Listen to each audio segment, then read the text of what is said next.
espírito livre adorando a Deus, falou: agora vamos te jogar na cova dos leões. Se fosse eu, estaria extremamente maluco. Meu Deus, agora eu vou morrer. Tentaria fugir, tentaria sair correndo. Mas o espírito de Daniel, irmãos, ele era tão livre, ele era tão verdadeiro a adoração dele para com Deus, que ele poderia falar: ainda que eu morra, eu estarei com o meu Senhor. E a Bíblia diz que Daniel foi, e os leões estavam famintos. Se ele ficasse com medo, certamente, irmãos, é muito comum na natureza um animal perceber que você está com medo. Quando você vai montar num cavalo, por exemplo, e você vai com medo perto daquele cavalo, você pode ter certeza que ele vai saber que você está com medo.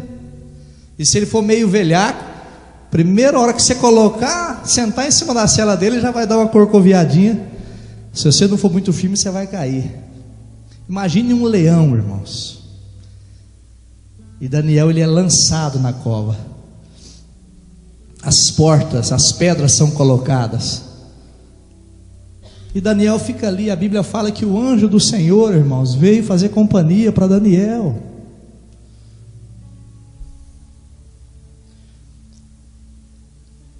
O anjo do Senhor, irmãos, está ao seu lado. Você não está sozinho, não. A igreja de Cristo perdeu a noção da nossa batalha. Nós perdemos a noção de que o Senhor continua ao nosso lado. Você não está vendo, mas existe aí ao seu lado um anjo. Se bobear, existem miríades e miríades e miríades de anjos ao teu lado. Você não está sozinho na batalha. E Daniel, irmãos, orou ao Senhor. Ali, adorou ao Senhor. Os irmãos conhecem a história.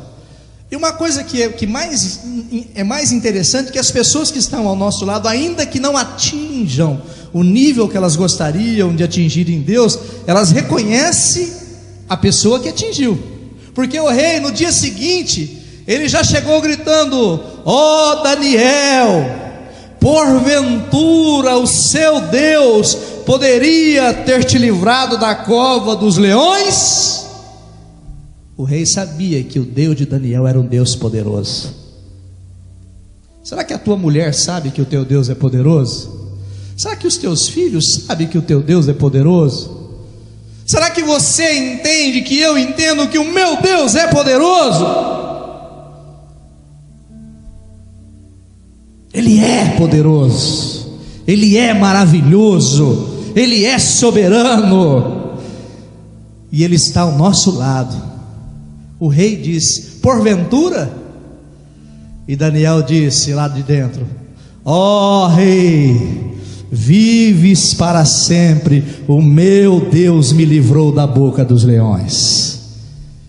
Você sabe quantas vezes você é livre da boca de leões todos os dias aí fora? São incontáveis as vezes. Se Deus permitisse qualquer demônio te tocar, nós seríamos exterminados. Qualquer intento maligno, nós seríamos exterminados. Mas louvado seja o nome do Senhor, que Ele está ao nosso lado. Está comigo. Sadraque, Mesaque e Abednego. Todo mundo tem que se prostrar diante da estátua do rei. Ao toque das trombetas, ao toque de todos os instrumentos, de toda sorte de música, tem que se prostrar.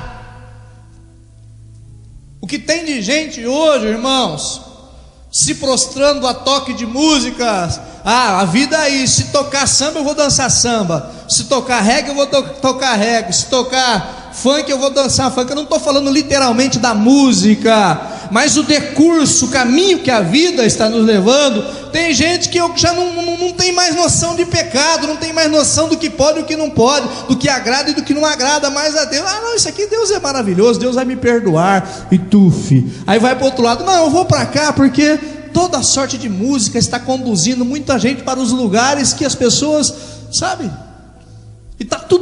tá tudo legal, tá tudo maneiro, até a linguagem muda. Mas a Bíblia fala de 3 rapazes que a música, que os instrumentos, que a direção que for estabelecido pelo homem ou por demônios não motivou o coração deles. E quando as trombetas, as harpas tocaram, todo mundo se prostrou, apenas 3 ficaram ali. Se naquela época houvessem línguas estranhas, eles estavam xarabacandarabalabaxai. Mas como não tinha, eles estavam no Espírito. Deus, Tu estás aqui, Tu governas. Essas pessoas estão prostradas diante dessa estátua, mas o meu coração está prostrado diante de Ti. E a Bíblia fala que eles foram lançados na cova, felizes. Se fosse o pastor Carlos, tinha arrancado todos os cabelos da cabeça, aí ia dar um loiro careca lá, bem careca. Mas a Bíblia fala que eles foram, e quando eles foram lançados, a fornalha foi aquecida 7 vezes mais. Está difícil o negócio para você aí? Está difícil a vida aí fora? Então vamos aquecer 7 vezes. Não, pastor, pelo amor de Deus, vamos botar um pouquinho mais de combustível nessa fogueira. Colocaram 7 vezes mais. Mas a fogueira não estava determinando se eles continuariam a servir a Deus ou continuar a vida. Para eles não importava, um espírito livre não importa se viver aqui ou lá, não tem diferença. Um espírito livre não há diferença em caminhar na terra com Deus ou estar no céu com Deus.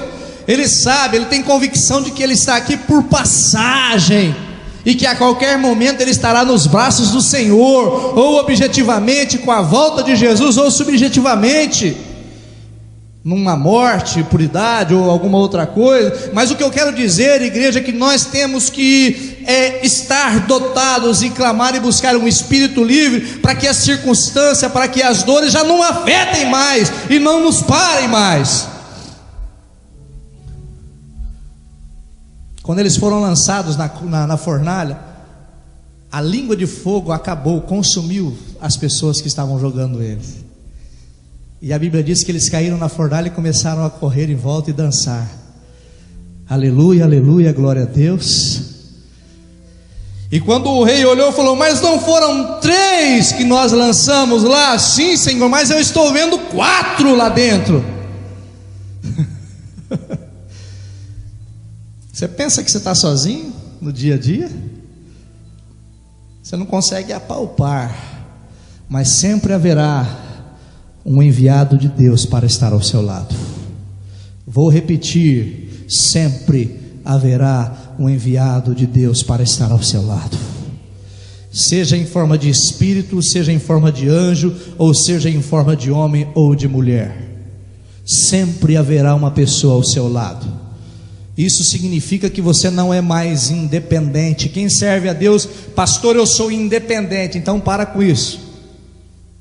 Você tem que ser dependente de Deus e de pessoas. O apóstolo Paulo fala muito sobre isso daí, mas não é sobre isso que eu quero falar hoje. Então eles começaram a correr, e a Bíblia fala que a única coisa que queimou na fornalha foi justamente as cordas que o prendiam, nem a roupa deles. Amém? Abra sua Bíblia comigo, 2 Samuel capítulo 12. Você sabe qual foi a consequência de Enoque ter uma vida de comunhão com Deus? A Bíblia diz: e andou Enoque com Deus, porquanto já não era mais, e o Senhor o tomou para si.